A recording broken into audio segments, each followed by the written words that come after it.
Hey folks, welcome back to Learn from Dad. I'm James. Question, do you have $5, $10, maybe even $20,000 laying around?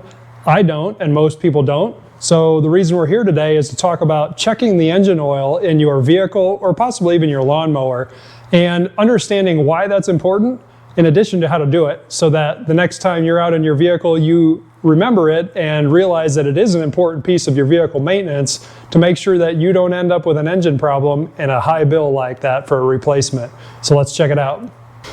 So before you check your engine oil, there's really two key things you need to remember. First, make sure that your vehicle is level.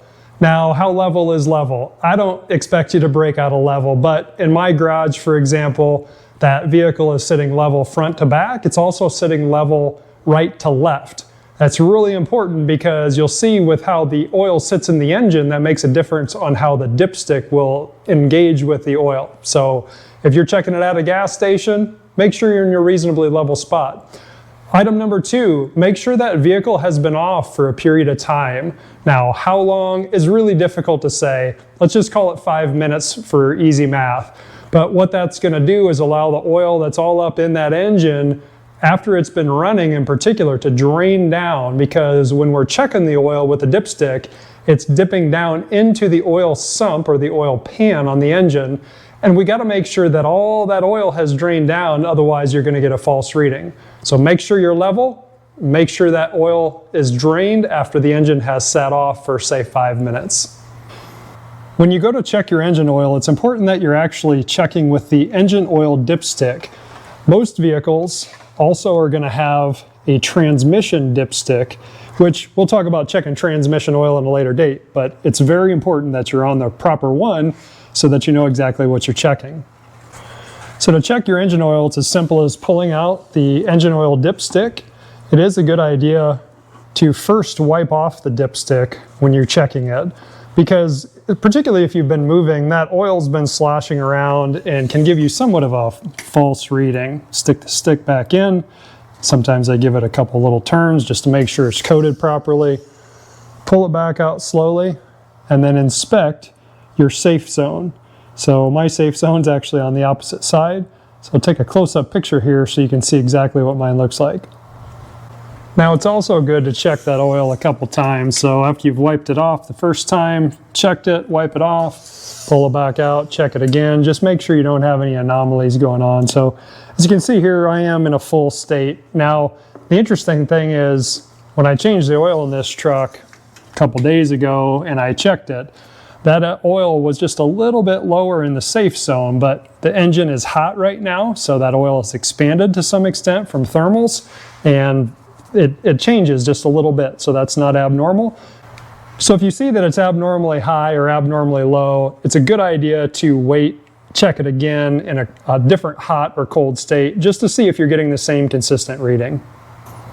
Okay, so let's take a look at an engine. I drew one here on the bench, so this is my engine up here at the top. Down here at the bottom is what we call the oil pan or the sump that you see right here. So sump. Now, again, when you're checking oil, what you're doing is actually grabbing the dipstick that's up here, which that dipstick is routing its way down into that engine oil. Now, the engine oil is sitting down here, maybe about right there if it's at the appropriate height. And so as you stick it down in there and you rotate it a little bit, or during operation, will depend on how much of that's covered. So that's why it's good to pull it out first, wipe it off, reinsert it, and let it sit down in there, collect some oil, pull it back out. Do that a couple times. Now if you do it enough times, you're going to draw oil up the tube potentially and give yourself some false readings.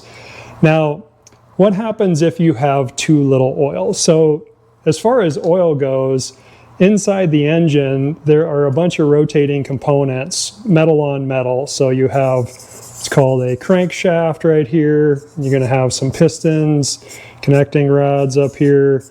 You might have camshaft, or you will have camshaft up here, for example. Those are some parts you might hear. And you're going to have an oil pump in the engine that is submerged down here in the sump. And the purpose of that oil pump is to push oil up and sprinkle oil on all these components and through various galleys throughout to make sure that everything is lubricated. So if your engine oil is too low, your one primary issue is you're not going to suck up enough oil in that sump and put it up into all those metal on metal rotating and friction components. Another thing that can happen too is I've got less oil that's going to store contaminants. It's kind of a secondary issue. And a tertiary issue is, depending on what kind of vehicle you have, I have less oil to disperse heat. But the primary issue is you don't have enough oil to pick up and properly lubricate the engine. So what happens if I have too much oil? We talked about too little oil. What happens if I put too much oil in it and I get way up here, like excessively overfill, maybe by a couple quarts, for example? So the primary thing that can happen is the crankshaft sits at the bottom of the engine, and this thing is rotating thousands of times per minute. And if it's submerged in that oil, you're going to cause all kinds of chaos and aeration of that oil, which gets all kinds of little bubbles in it. And that can cause lots of different problems. Number one, when the oil pump tries to suck them up, it might actually squeeze those bubbles and they explode and can cause little micro explosions that can cause problems. Or same thing as the oil gets up through the engine. Oil aeration is bad. The other thing that can occur is just excessive pressure inside of the engine from all of that potential air in the oil and the chaos down here from the crankshaft actually running in it. So you might start to see leaks in your engine. So too little is bad, too much is bad. Right in that safe zone is what we're targeting. That's what we're going for. So now you understand how things flow around and what we're doing inside of an engine, very basic, to understand when you pull that dipstick out, what are you actually checking? So what happens if I check my oil and it's really low? Well, you need to add some. How much should I add? Well, it depends on how low it is. Best practice is you're going to add a little bit, say, a quarter of a quart or a half a quart, depending on how far it is down on the dipstick. Recheck it and see how full it is. Now keep in mind, when you pour oil into the engine, it's at the top of the engine, and it has to make its way down through those ports in the engine into the sump before the dipstick will actually find it. So make sure if you do add engine oil, you wait a couple of minutes and let that oil percolate its way down through the engine before you recheck it, or you may end up overfilling it. Now, what happens if I have an engine that is way full with oil? Well, my first question as a mechanic would be like, the last time you checked it, was it excessively full? Because oil doesn't just grow, right? It might get some thermal expansion, but if you checked it before and it was at an appropriate level, you check it now and it's higher, you check it, a couple weeks from now and it's excessively higher, something else is probably getting into that engine oil, unfortunately, most likely engine coolant, which is a very bad thing, and you need to seek out some mechanic help.